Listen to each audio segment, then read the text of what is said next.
어떻게 인사를 시작해야 할지 어색하네요. 항상 사연을 듣기만 하다가 이렇게 글로 적어보게 되니 이상한 기분도 들고요. 안녕하세요 하고 인사로 이야기를 시작하면 될까요? 간단하게 제 소개를 드리겠습니다. 저는 40대 후반을 달려가는 아이 엄마입니다. 우리 아버지께서 나이 40 중반에 얻으신 아주 귀한 딸이나 다름없죠. 늦둥이 중에서도 아주 늦은 늦둥이라 저에게 언니 하나 오빠 하나 있는데 둘 다 20살 이상 차이가 납니다. 저희 아버지는 국가유공자이십니다. 엄청나게 어린 나이에 6.25 전쟁을 겪으시고 당시 징병 나이가 아님에도 불구하고 국군을 도와 국가를 위해 싸우셨다고 하셨습니다. 자세한 사정은 모르지만 나라를 위해 응당해야 할 일을 하셨다며 다리에 입은 총상을 아주 자랑스럽게 생각하셨습니다. 그 덕에 국가유공자로 인정을 받으셨죠. 전쟁통이 끝나고 언니와 오빠를 낳아 키우면서 안 해본 일이 없을 정도로 고되게 사셨다고 했습니다. 살림살이가 좋아지고 여유라는 것이 생겼을 때 덜컥 제가 들어섰는데 얼마나 복덩이 같았는지 어머니 몸에 무리가 갈 걸 아시면서도 저를 꼭 낳자고 하셨다네요. 극진한 가족들의 보살핌 아래에서 저는 무사히 태어났고 나이 차이가 많이 나는 오빠와 언니에게 둘러싸여 사랑만 받고 자랐다고 했습니다. 아무튼 제가 나이를 먹어 시집을 갈 나이가 되었을 때 아버지께서는 저에게 국가유공자에게 지급되는 영구 임대주택을 넘겨주셨습니다. 자식들까지 50년은 살 수 있는 제도가 있었기 때문에 적은 보증금으로 널따란 집에 살 수 있게 되었습니다. 그때 이미 오빠와 언니는 노후 준비를 시작하는 단계였기 때문에 막내딸인 저에게 임대주택을 해주시는 부분에 있어서 전혀 거부감이 없었습니다. 오히려 우리 막내가 집 걱정 없이 편안하게 살 수 있어 다행이라고 좋아하셨어요. 그렇게 제 결혼이 몇 년 지나지 않아 행복하게만 살아달라는 아버지의 유언을 끝으로 아버지는 제 곁을 떠나셨습니다. 어머니께서도 몇 개월 지나지 않아 저를 떠나셨죠. 우리 오빠와 언니들은 나이가 들면 당연한 수순이라 하셨지만 제 나이 고작 30대에 두 부모님을 여의니 가슴이 아팠습니다. 제가 서론이 조금 길었죠. 이제 몇 년 전 저에게 일어난 아주 황당한 사건에 대해 이야기를 해보려고 합니다. 제가 결혼을 빠르게 한 편은 아닙니다. 30대 중반에서야 남편이랑 연인 사이로 발전하게 되었거든요. 남편과는 동네에서 어릴 적부터 꽤 오랜 시간 알고 지낸 사이였습니다. 결혼 전부터 우리 부모님, 오빠와 언니 모두 제 남편의 존재를 알고 있을 만큼 친한 사이이기도 했고요. 오빠 동생 사이로 한평생을 알고 지내다가 어느 날 서로의 존재가 생각보다 깊다는 것을 깨닫고 연인이 되었습니다. 나이가 있으니 양가에서는 더 볼 것도 없다고 하루라도 빨리 결혼하기를 원했고 저희 아버지의 노안이 깊어지실 때라 저도 서둘렀습니다. 제가 남편과 결혼한 지 1년쯤 지났을 때 제 뱃속에 새 생명이 찾아왔어요. 오랜 시간 기다린 만큼 양가의 축복을 받으며 새 생명의 존재를 확인할 수 있었습니다. 그런데 제 임신과 거의 동시에 남편의 하나뿐인 남동생인 도련님이 시댁에 폭탄을 터뜨렸어요. 바로 혼전 임신을 시켰다면서 결혼을 하겠다고 한 거예요. 시부모님은 너무나도 당황스러워 하셨습니다. 물론 도련님 또한 결혼할 나이가 되긴 했지만 개혼한 지 1년 만에 혼전 임신을 했다며 빨리 결혼을 해야겠다고 재촉하는 도련님을 보고 어이가 없으셨겠죠. 결혼식에 한두 푼 들어가는 게 아니잖아요. 게다가 도련님이 그간 누구보다 성실하게 살아왔던 터라 속도 위반을 했다는 사실 자체가 충격적이었던 것 같아요. 도련님이 결혼을 하겠다고 하니 시부모의 근심을 늘어놨죠. 저희가 결혼하면서 돈이 꽤 들어갔는데 노후 준비도 제대로 시작하지 못한 시댁에서 둘째 아들에게 바로 또 돈이 들어가야 한다고 하니 결국 도련님에게는 제대로 된 지원을 해주지 못했습니다. 우리야 집을 친정아버지 덕에 좋은 조건으로 들어왔지만 그 동네 자체가 집값이 엄청 비싼 동네는 아니었거든요. 주거 인구가 꽤 많고 아이들이 많이 사는 동네였어요. 약간 신혼부부들이 주거하기 좋은 동네라고나 할까요? 학원이나 학교도 잘 되어 있고 주변 인프라도 괜찮은 편에 속하지만 도로 교통은 조금 애매한 그런 동네요. 버스나 지하철을 타려면 최소 15분은 걸어야 하는 애매한 동네라 집값이 잘 오르진 않았습니다. 그래서 그런지 도련님도 저희 동네를 주시하는 것 같더라고요. 저한테 근근히 좋은 집 없냐고 물어보기도 했고요. 하지만 시댁에서는 그만큼의 여유조차 없었기에 저는 어떻게 대답을 해야 할지 애매했습니다. 결국 도련님네는 원룸에서 신혼생활을 시작하게 되었어요. 자세한 사정은 모르지만 동선에도 지원을 해줄 상황이 못 된다고 하네요. 시댁에서 어찌어찌 결혼 준비부터 집까지 알아서 하라며 딱 8천만 원 지원해 주신 걸로 알고 있는데 그 돈으로 결혼식 올리고 원룸에서 월세살이 하는 걸 보면 동선의 친정의 지원은 하나도 못 받은 거나 마찬가지겠죠. 저는 남편과 함께 가까운 동남아로 태교여행도 다녀오고 아이를 출산하기 위한 준비를 열심히 했습니다. 임산부를 위한 요가 수업도 다니고 태교 꽃꽂이도 배우면서요. 남편은 은근슬쩍 도련님을 도와주고 싶어 했지만 남편이 그렇게 돈을 많이 벌어오진 못했어요. 제가 태교에 집중할 수 있었던 건 오롯이 친정의 도움이었습니다. 우리 오빠와 언니 모두 대단한 부자거든요. 형부가 IT 기업 대표로 있고 20살 많은 오빠는 대기업 임원이시고요. 막내가 임신했다고 하니 손 하나 까딱하지 말라며 몸에 좋다는 건 물론이고 아이를 위한 태교까지 책임을 져주셨습니다. 그렇게 호화로운 임신 생활을 누리고 있는데 동선에는 원룸에서 생활하며 전전긍긍하니까 동서가 얼마나 저를 질투했겠어요. 아무튼 동서의 배가 불러오자 원룸 생활을 더 이상 이어갈 수 없겠다고 생각했는지 우리 동네로 이사 오고 싶다고 딱 이야기하더군요. 그러면서 집값을 막 물어보는데 아무리 동네 교통이 불편해서 집값이 안 오른다고 해도 서울 집값 잘 아시잖아요. 게다가 제가 살고 있는 아파트는 대단지라서 꽤 값이 나갔어요. 평수도 38평으로 꽤 컸거든요. 도련님이 가진 돈으로는 택도 없어서 저는 눈을 좀 낮추시라고 빌라를 소개해드렸습니다. 좀 노후되긴 했지만 방 2개에 거실이 꽤 잘 빠져서 아이를 키우면서 편할 것 같았어요.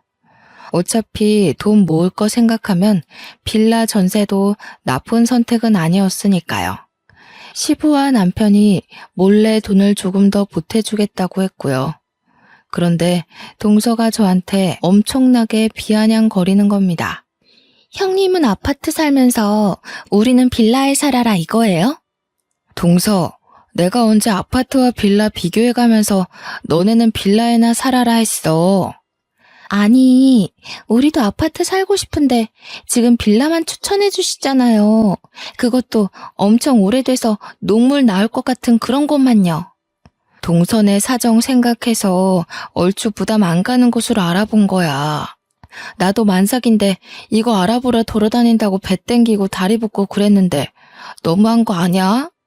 적당한 운동을 하셔야 애도 잘 나오죠.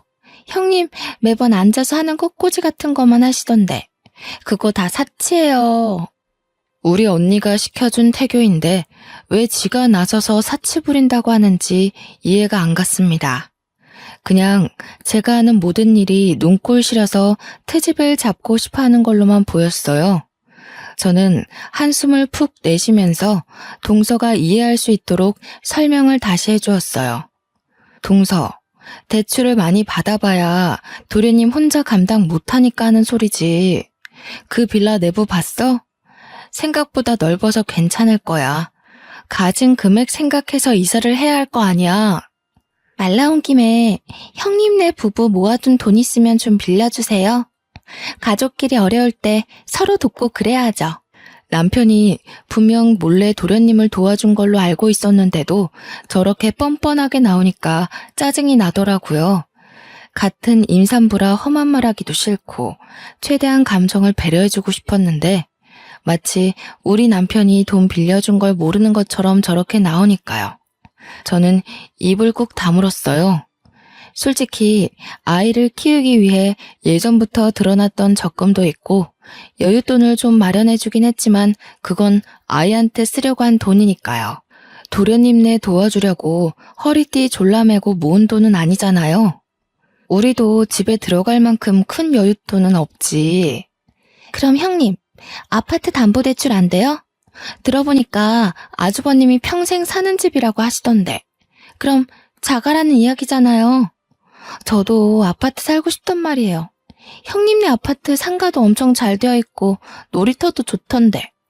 솔직히 저희 아파트가 대단지라서 상가에 있을 건 다 있고 놀이터도 한두 개가 아니라 각 동을 마주보고 있는 사이마다 있었거든요. 평생 살 집이라고 하니 임대 아파트라고 생각은 못하고 저희 명의 아파트인 줄 알았나 봐요. 동서는 그때부터 아이처럼 조르듯이 저한테 대출 좀 받아주세요. 아파트 살고 싶어요. 하면서 땡깡을 부렸어요. 막말로 제 친동생도 아니고 저한테 살갑게 굴었던 사람도 아닌데 저렇게 때만 쓰니까 더 꼴보기 싫더라고요. 동서, 그러면 공공임대주택 같은 거 한번 알아봐봐. 요즘 신혼부부 대상으로 많이 공급도 하고 있고. 뭐라고요? 임대주택? 그거 기초생활수급자들이나 가는 그런 데 아니에요? 거지도 아니고 어떻게 그런 곳에 살아요? 그게 무슨 소리야. 누가 임대주택 산다고 거지라고 그래? 요즘 적은 보증금에 위치도 좋고 아파트에 살 수 있고 관리비도 적어서 얼마나 인기가 많은데. 너무 구시대적 발상 아닌가요? 누가 요즘 임대주택 산다고 거지합니까? 임대주택에 사는 게 돈 버는 거라고 솔직히 알게 모르게 은근히 부러워한단 말이죠. 집값이 미쳐있는 식당에 대출받아서 덜컥 샀다가 집값 떨어지기라도 하면요. 현실적으로 임대 아파트만큼 괜찮은 주거지도 없다고 생각합니다. 아무튼 동서는 저한테 대출 좀 알아봐달라고 신신당부를 하고는 자리를 떴습니다. 당연히 저는 대출까지 받아가면서 도련님네를 도와줄 마음이 전혀 없었고요. 그 정도라면 시댁에서 해줘야지 솔직히 저희가 해줄 필요는 없지 않나요? 먼저 마음에서 우러나오는 것도 아니고. 아무튼 그렇게 우야무야 잘 넘어간 줄 알았는데 시댁 식구들 죄다 모여 밥 먹는 자리에서 동서가 또 징징거리더군요. 진짜 귀에 피딱지가 않는 것 같은 기분이었습니다. 저도 언제까지 원룸에서 살 순 없잖아요. 이제 우리 똘똘이도 나올 건데 원룸에서 어떻게 애를 키워요? 그래, 너네 보증금 그래도 한 1억은 가지고 있지 않느냐? 전세 대출 받고 해서 지방으로 내려가는 것도 나쁘지 않을 것 같은데. 둘째 너네 회사에 지방 전출도 신청할 수 있지 않아? 아버님, 서울에서 살아야지 어떻게 지방을 내려가라고 하세요. 우리 아이 교육 생각하면 당연히 서울이죠. 저도 형님처럼 아파트에서 살고 싶단 말이에요. 얘가 무슨 다 커서 땡깡을 이리 피운담? 아파트 살고 싶으면 대출을 알아보던 다른 방법을 찾아야지. 친정에서는 못 도와준대? 시모가 기분이 상했는지 친정을 들먹이자 동서의 입이 합주기가 되더라고요. 저와 남편은 그냥 말없이 밥만 먹었어요. 제가 도와주겠다는 말이 없자 동서가 저를 흘겨보면서 시모한테 또 조르더라고요. 저도 형님처럼 아파트 살고 싶은데 솔직히 형님한테는 집 구할 때 얼마 주셨어요? 이도 입 딱 다물고 아무 소리 안 해주는 거 있죠? 예, 우리가 해주긴 뭘 해줬다고 그러니? 큰애네 집은 큰애네 친정에서 해주신 거야. 너도 큰애처럼 살고 싶으면 임대주택 알아봐. 그게 제일 편하다더라. 형님도 그렇고 어머님도 그렇고 왜 자꾸 임대주택 하시는 거예요? 그거 거지들만 사는 데 아니에요? 거지라는 표현이 나오자마자 온 가족이 동서를 바라보았어요. 동서는 뭐가 문제인지 잘 모르는 것 같았습니다. 참다 못한 남편이 동서에게 한마디 콱 쏘아주었어요. 재수씨, 말이 좀 이상하네. 우리가 거지야? 동서는 남편의 말에 의종을 곰곰이 생각하더니 눈을 크게 뜨고는 저와 남편을 번갈아 가며 보았습니다.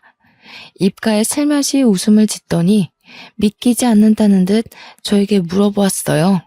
형님네 임대 아파트예요? 한 건 잡았다는 그 표정을 얼마나 즐거웠으면 숨기지도 못했을까요? 저는 그냥 말없이 고개를 끄덕였어요. 그러더니 어머머 하면서 유난을 막 떠는 거예요. 어머머, 정말 상상도 못했네. 아파트 가졌다고 유난 떨더니 임대였어요? 동서, 내가 언제 유난을 떨었다고 그런 식으로 말을 해? 저한테 그 형편의 빌라도 감지덕지라는 식으로 말하셨잖아요.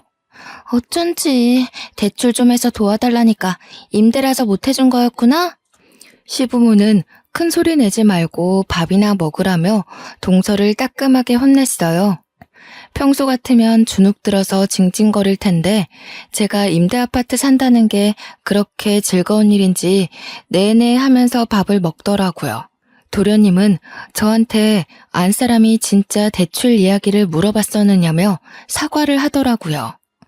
어차피 대출 받아줄 수도 없고 그럴 마음도 없었다고 됐다고 했습니다.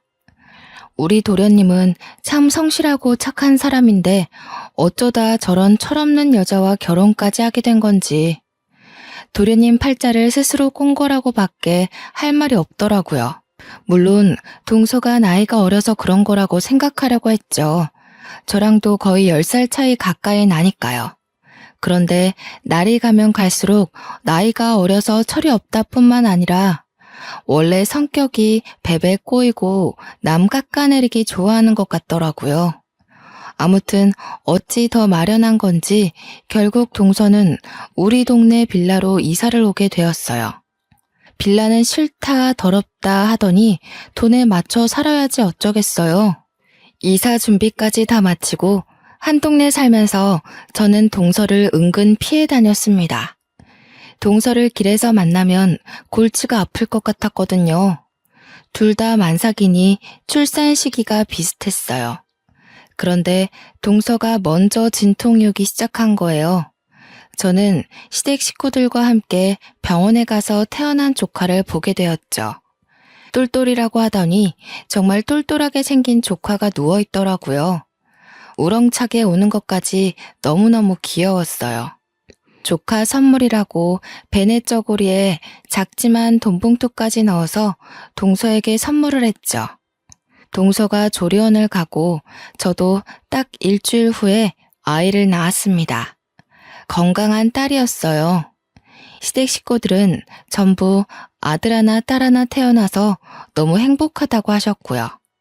저희 언니와 오빠는 아이 낳느라 고생했다며 강남에 정말 유명한 산후조리원으로 보내주셨습니다.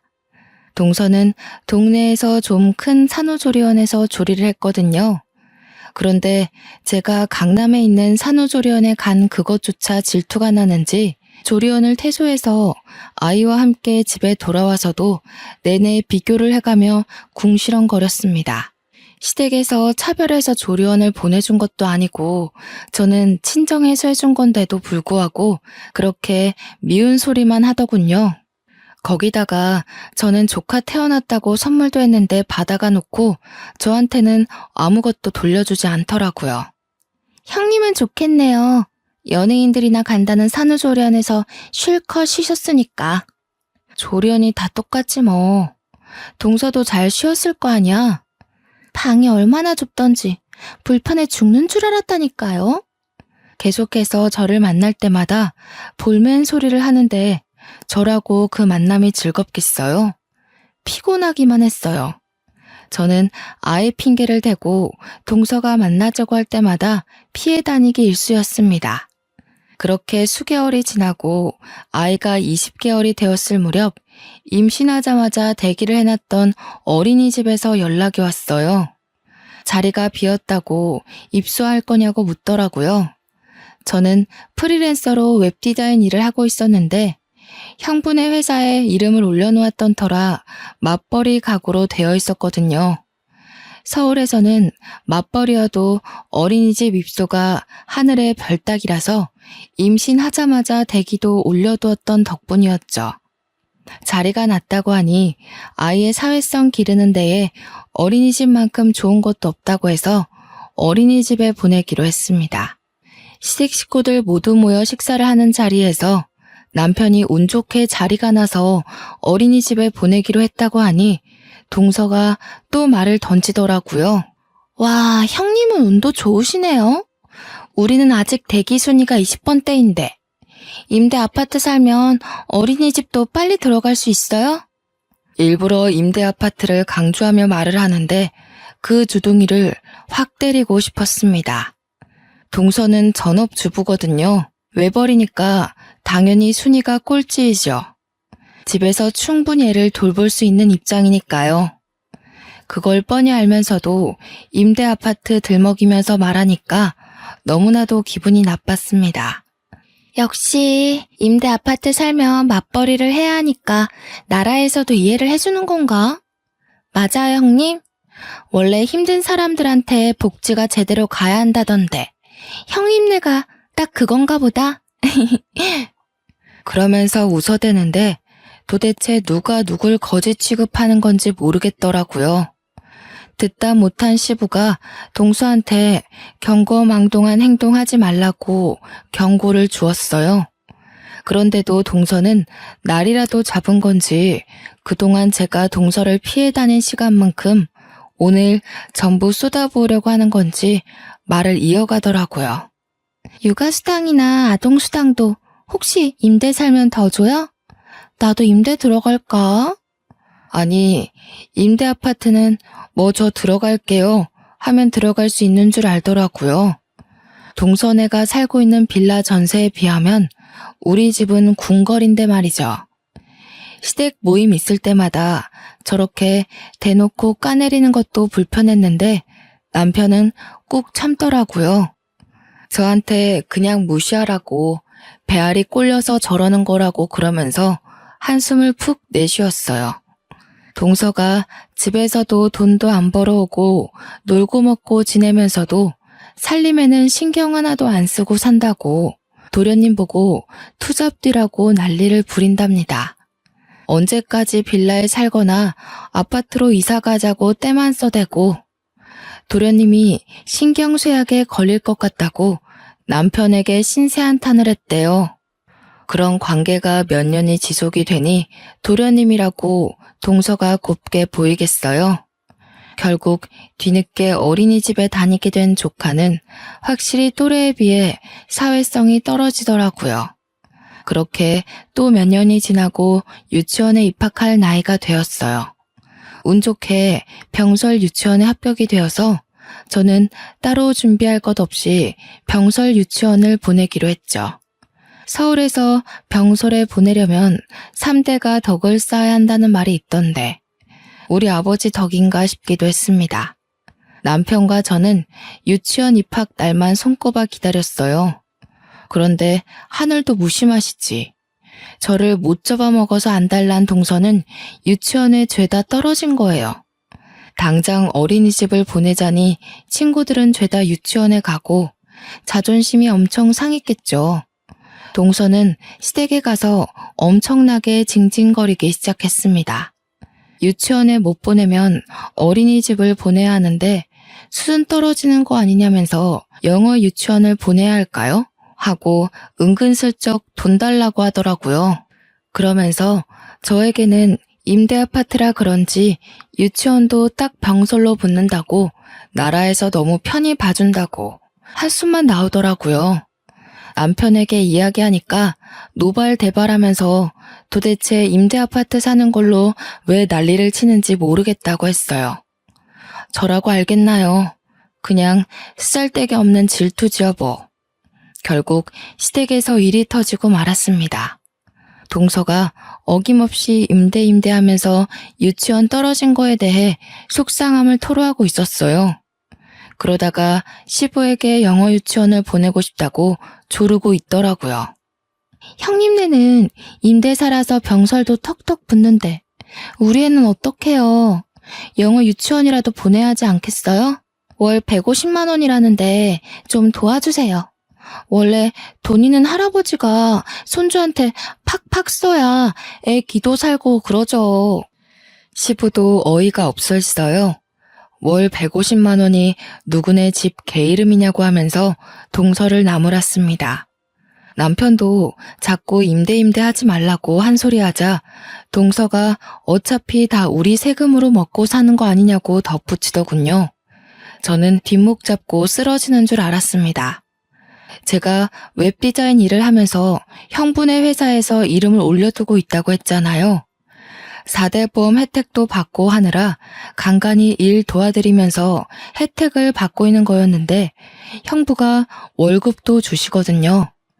한 달에 2주일 정도 재택에서 근무하는데 돈 한 푼 안 주고 어떻게 부려먹냐면서요. 저랑 남편이 벌어오는 돈만 따지면 한 달에 600만 원 정도 돼요. 그렇게 버는 저희도 월 150만 원이 부담돼서 영어 유치원은 생각도 안 했는데 동선에는 심지어 외벌이잖아요. 도련님 혼자 월 300만 원 조금 넘게 벌어오는데 월급의 반을 유치원비로 쓰면 생활은 어떻게 하겠어요? 철이 없어도 저렇게까지 없을 수 있나 싶어 그냥 모르쇠로 일관했습니다. 그렇게 또 뜸하게 지내며 저를 시기 질투하는 동서를 가뿐히 무시해주면서 지냈어요.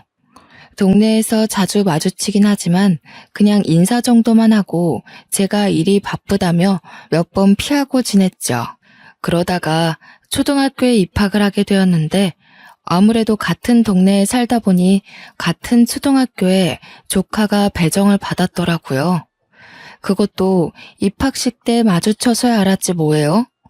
저는 딸아이에게 조카와 함께 초등학교에 다니게 되었으니 잘 지내보라고 했어요. 어른들끼리 사이가 안 좋다고 해도 사촌지간까지 친하게 지내지 말라고 하는 것도 우스워서요. 학교를 보낸 지 한 3개월이 지났을까 아이가 점점 표정을 잃어가는 것 같았어요.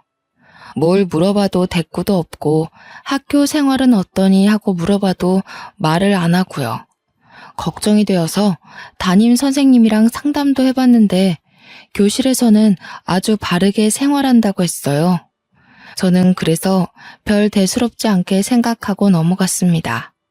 그렇게 여름방학이 지나고 2학기가 시작되었어요. 딸아이는 학교 가는 걸 무척 싫어했는데 저도 어릴 때 학교 가는 걸 싫어했던 터라 누구나 다 똑같은 마음이라고 달래서 학교에 보냈습니다. 그날은 우리 집에 오빠와 언니가 놀러 오기로 한 날이었어요. 오빠는 퇴근하고 놀러 오기로 했고 언니는 막내가 집에서 대접한답시고 일이라도 할까봐 도와주겠다고 일찌감치 집으로 왔습니다. 언니가 우리 딸을 조금이라도 빨리 보고 싶다고 재촉하는 바람에 언니와 함께 학교 앞으로 하교하는 딸을 마중 갔어요. 그런데 교문을 나오는 딸이 엉엉 울고 있는 거예요. 저는 어디 다쳤나 싶어서 놀래서 딸에게 달려갔습니다. 무슨 일이냐고 소리치면서 달려갔는데 뒤에서 조카 녀석이 우리 딸한테 달려오더니 제 얼굴은 보지도 못했는지 코를 콱 막는 신용을 하더라고요. 어우 냄새, 거지 냄새. 이러면서 달려가는 거 아니겠어요? 옆에서 아이를 달래던 우리 언니도 놀래서 저놈은 누구니 하고 되묻고 저는 조카가 우리 딸에게 거지 냄새라는 말을 했다는 사실에 너무 큰 충격을 받았어요. 우리 애는 더 큰 소리로 엉엉 울었고요. 저는 일단 아이를 데리고 집으로 돌아와서 자세한 이야기를 듣기로 했어요. 딸아이는 한참을 울다가 조금 진정이 되었는지 그제서야 이야기를 하기 시작했습니다. 조카는 같은 반도 아니고 옆반인데 자꾸 쉬는 시간마다 자기한테 와서는 기생수라고 놀린다는 겁니다. 처음에는 기생수가 뭔지 몰라서 그게 뭐냐고 체근을 했어요. 기생수가 뭐냐면 기초생활수급자의 줄임말이야. 딸은 또 서러운지 눈물을 뚝뚝 흘려댔습니다. 우리 언니는 뒷목을 잡고 쓰러지는 신용을 했어요. 저도 너무 충격받아서 입을 떡 벌렸고요. 사촌이 자꾸 나한테 임대아파트에 산다면서 기생수라고 놀려. 그리고 거지 냄새 난다고 저리 가라고 막 밀치고. 저는 눈이 돌아가는 것 같았습니다. 도저히 화를 참을 수가 없어서 동서에게 전화를 걸었어요. 솔직히 초등학교 1학년 학생이 알아봐야 얼마나 알겠어요? 다 동서가 주입해놔서 그걸 놀림거리로 삼는 거 아니겠어요? 저는 분노해서 눈물이 쏟아질 것 같았어요. 한참 동안 통화 연결이 되지 않다가 동서가 전화를 딱 받더라고요. 여보세요 하는 동서의 목소리가 들리자마자 너무 화딱지가 나서 동서에게 마구마구 쏘아댔습니다. 동서, 조카가 우리 아이한테 거지 냄새 난다고 기생수라고 놀려댄다는데 동서가 바로 잡아야 하는 거 아니야? 어떻게 초등학교 1학년밖에 안 된 애가 그런 소리를 하고 다녀? 기생수요? 기생수가 뭐야? 아, 기초생활수급자? 형님, 그거 다 애들 장난이잖아요. 뭘 그렇게 예민하게 굴어요? 장난? 지금 말 다 했어? 솔직히 임대아파트 살면 다 그렇게 무시받는 거라니까요. 인식이 그렇잖아요, 인식이. 돈 없고 가난하고 못 먹고 사는 애들이 들어가는 집. 제가 뭐 틀린 말 했나요? 동서, 어떻게 엄마라는 사람이 그런 식으로 편을 가르고 말을 할 수가 있어? 애들은 장난으로 그러는 거겠죠. 저 바빠서 그럼 끊을게요. 동서는 끝까지 깔깔 웃어댔어요. 옆에서 통화를 듣던 언니가 콧김을 씩씩 뿜으면서 주먹을 쥐고 있었습니다. 우리 언니의 성격도 매우 불같거든요. 나이가 60대이지만 여전히 20살처럼 정정했어요. 그게 지금 그 맨날 임대아파트로 노래 부른다는 동서지? 저는 언니를 향해 고개를 끄덕였습니다. 언니는 잠시 입을 다물고 곰곰이 생각하는 듯 하더니 집에 좀 다녀오겠다고 하더라고요. 저는 갑자기 집에 가는 길에 언니를 빤히 쳐다봤어요. 저에게 걱정하지 말고 있으라고 저녁에 오빠 올 때 다시 오겠다고 하면서 서둘러 나가더라고요. 친정 식구들이 모이기로 한 날이라서 그런지 남편도 일찍 퇴근을 했어요. 남편이 퇴근한 지 얼마 되지 않아 오빠도 도착했고 언니는 형부와 함께 왔습니다. 오빠가 그럴 줄 알았으면 자기도 와이프랑 같이 오는 건데 실수했다며 분위기를 올리려고 웃더라고요. 그런데 언니의 표정이 완전히 살벌했어요. 그리고 언니와 함께 온 형부의 표정도 엄청나게 비장했고요. 오빠만 이게 무슨 분위기인가 싶어서 어리둥절했습니다. 우리 형부 말했다시피 IT 전공해서 지금 국내에서 누구나 쓴다는 생활 어플을 개발한 사업가예요. 하는 것마다 손대는 것마다 대박이 나서 어플 대표 마스코트로 캐릭터 사업까지 확장한 어마어마한 사업가요. 언니도 그래서 돈 걱정 없이 서초동에서 제일 비싸다는 주상 복합 펜트하우스에 살고 있거든요. 그런 언니가 저한테 선포하듯 이야기를 했어요. 예, 내가 너네 형부랑 이야기 다 끝냈다. 너네 우리 집으로 이사 와라. 나랑 네 형부가 여기서 살 거니까. 언니가 큰 소리로 이야기하자 저와 남편 그리고 우리 오빠까지 모두 놀라고 말았습니다. 그 집이 얼마짜리 집인지 상상이나 되세요? 무려 80억이나 하는 집이거든요. 오빠는 언니에게 뭘 잘못 먹었냐고 되묻는데 언니가 오빠에게 조용히 하라면서 말을 하더라고요. 우리 막내가 그 또라이 같은 동서인지 뭔지한테 임대 아파트 산다고 무시받는 것도 열이 받거든? 근데 어떻게 우리 귀여운 조카한테 거지 냄새가 나니 기생순이 뭐니 하면서 상처를 줄 수 있어?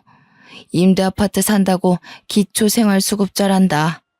오빠는 처음 듣는 이야기여서 그런지 눈을 크게 뜨고 이게 다 사실이냐고 되물었어요. 저와 남편은 어안이 벙벙한 상태여서 맞다고 고개를 끄덕였죠.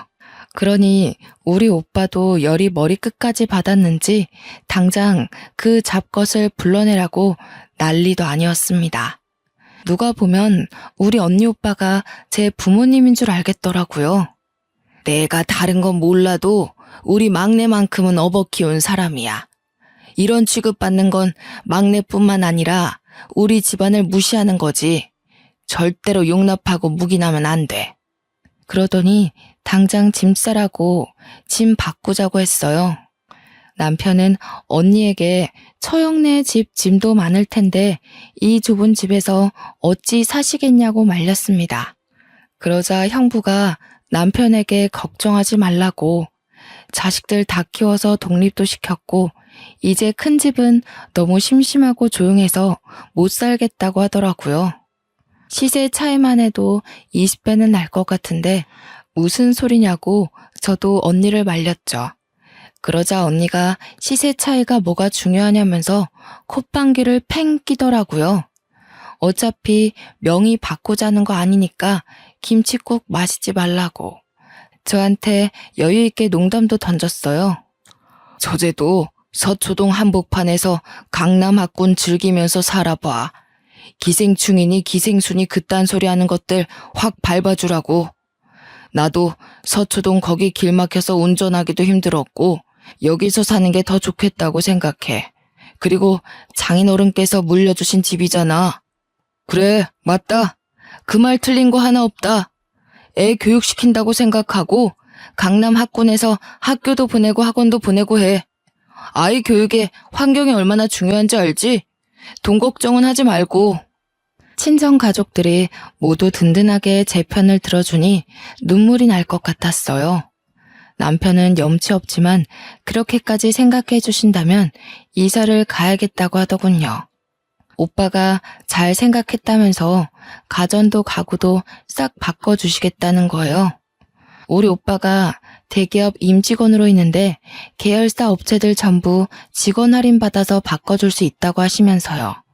이 정도로 생각해 주는데 제가 언제까지고 자존심만 부리면서 됐다고 하기도 뭐하고, 그리고 무엇보다 동서에게 복수해주고 싶은 마음이 커서 알겠다고 했습니다. 그날 저녁 기쁜 마음으로 저녁 식사를 마치고 정말 일주일 만에 저와 언니는 집을 바꿨어요. 시댁에는 사정을 설명드렸는데 동서네에게는 일부러 말을 안 했습니다. 딸도 전학을 보냈어요. 정말 학구열이 장난 아닌 동네더라고요. 초등학교 1학년인데도 종합학원을 줄줄이 다니고 있었어요. 저도 이왕 이사 온 거 무리해서라도 공부를 시켜야겠다고 생각했는데 언니가 구세주처럼 나타났습니다. 언니랑 오래 알고 지낸 친구가 서초동에서 엄청나게 큰 종합학원을 운영하는 원장이라는 거예요. 완전 할인받아서 정규반도 등록하게 되었어요. 또 학원 입장 입김이 장난 아니잖아요. 미리 언지를 해놓은 탓인지 우리 딸이 그 대단지에 가장 좋은 펜트하우스 산다는 소문이 학원에서 학교로 소문이 쩍 퍼진 거예요. 동네 학부모들부터 시작해서 반 친구들까지 우리 딸에게 잘해주더라고요. 이래서 정말 돈이 무서운 거구나 싶었습니다. 우리 딸이 서서히 새 학교에 적응해 나갈 무렵 동서에게 연락이 왔어요. 드디어 올 게 왔구나 하는 생각이 들었죠. 동서는 요즘 조카가 아프냐, 왜 학교를 안 나오냐고 물어보았고 저는 대답하지 않고 주말에 시댁 식구들과 함께하는 저녁 식사에 올 거냐고 물어봤습니다. 그랬더니 오겠다고 하길래 알겠다고 했어요. 저는 시부모님에게 집들이도 할 겸 저희 집으로 오시라고 했습니다. 동서에게는 말을 하지 않았고 도련님에게 주스만 드렸어요. 딸아이에게도 조카에게 당당해지라고 말을 해두었죠. 시부모님이 먼저 도착해서 집 구경을 하시는데 동선애가 왔더라고요. 조카 녀석이 현관문을 열고 들어오면서부터 우리 딸아이를 보고는 기생수, 거지 냄새 이러는 거예요. 동서는 그런 조카의 입을 황급히 막았지만 이미 시부모님은 다 들어버린 뒤였죠. 기생수의 거지 냄새라니 뭔 소리냐? 아니야, 아버님. 예, 엄마가 그런 소리 하지 말랬지. 아니, 엄마가 쟤한테 기생수라고 부르라고 시켰잖아. 학교에서 볼 때마다 냄새 난다고 하라고. 동서가 시킨 거였어? 우리 임대 아파트 산다고 기초생활 수급자라고 부르라고 시킨 거야? 이미 시부모님도 저희에게 설명을 들어서 다 알고 계셨지만 모르는 척 하시면서 엄청 놀란 듯이 동서를 나무랐어요. 정말 그런 소리를 하고 다닌 게야? 하면서 사방팔방에서 동서를 공격해대니 무척 당황한 것 같더라고요. 아니, 제가 틀린 말 한 것도 아니잖아요. 남의 집에 초대해놓고 임대 아파트 살면서 이건 또 무슨 허세예요? 하루 빌린 집이에요? 주제 파악 좀 하고 살아. 고작 2억짜리 전세 빌라에 대출 끼고 새들어 살면서 누구 보고 기생수라는 거야. 어머머, 이제서야 본색을 드러내시네. 그래도 우리 집은 임대는 아니거든요. 시부모님도 열이 받았는지 동서에게 막 뭐라고 하시고 도련님도 경멸 어린 시선으로 동서를 바라보았어요. 조카만 동서 다리에 딱 매달려서 울먹거리고 있었습니다. 동서, 계속 기생수 하지 마. 지금 동서가 와 있는 이 펜트하우스 이제 우리 집이거든? 여기로 이사와서 집들이 하려고 부른 거야. 집값 레벨로만 따지면 동선에는 우리한테 비비지도 못하지. 누가 누구 보고 기생수래? 이 집으로 이사 오셨다고요? 어떡해요? 여기도 임대예요? 펜트하우스인데? 임대는 무슨? 우리 친정에서 해주셨어. 애 교육도 제대로 시키라고. 동선에도 친정에다가 해달라고 하면 되겠다. 제가 친정 이야기를 꺼내자 동서는 다시 입을 꾹 다물었어요. 그러자 이때다 싶었는지 시모가 동서에게 진짜 첫째네한테 기생수라고 한 게 맞냐고 물으면서 너무 실망이라고 했습니다. 안 그래도 너네 전세 계약 끝나간 데서 집 좀 어떻게 도와줘 보려고 했는데 꼴도 보기 싫다.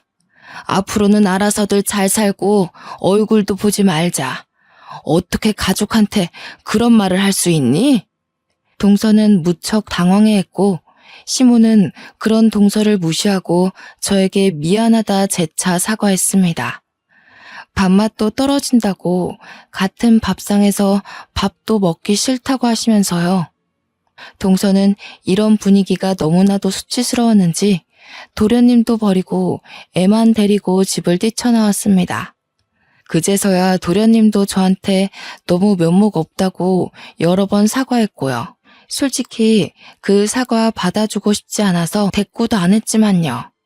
동선애가 사라지고 시부모님은 그제서야 너무나도 잘했다고 이렇게나 마음고생할 일이 생길 줄 몰랐다고 하셨어요. 그렇게 제가 차린 집들이 음식까지 다 드시고서야 정말 잘했다, 사돈댁에 감사하다고 꼭 전해달라고 하시며 집으로 돌아가셨습니다. 사이다 복수 제대로 하고 나서 언니와 오빠에게도 제대로 자랑했네요. 언니가 그래도 애 교육을 위해 살아보라고 한 건 진심이라고 더 살라며 배려해줘서 애가 학교 다닐 동안은 이 호화로운 집에서 지낼 것 같네요. 그러면 여기까지 동서를 혼쭐 낸 제 이야기는 끝입니다. 다들 어땠나요? 요즘 돈 때문에 사람 무시당하는 건 일도 아니라던데. 어린 동서가 저런 식으로 자식 교육 시키는 걸 보면 우리 아이들의 미래가 너무나도 걱정되더라고요. 엇나가는 아이들을 바로 잡아주는 게 부모의 역할인데 벌써부터 못된 말만 가르치고. 그래도 여기에 지난 이야기를 써보니 참 속이 시원합니다. 요즘 다시 쌀쌀해지는 나이에 감기 조심하시고 다들 행복하셨으면 좋겠습니다. 귀한 시간 내서 제 이야기 들어주셔서 감사합니다.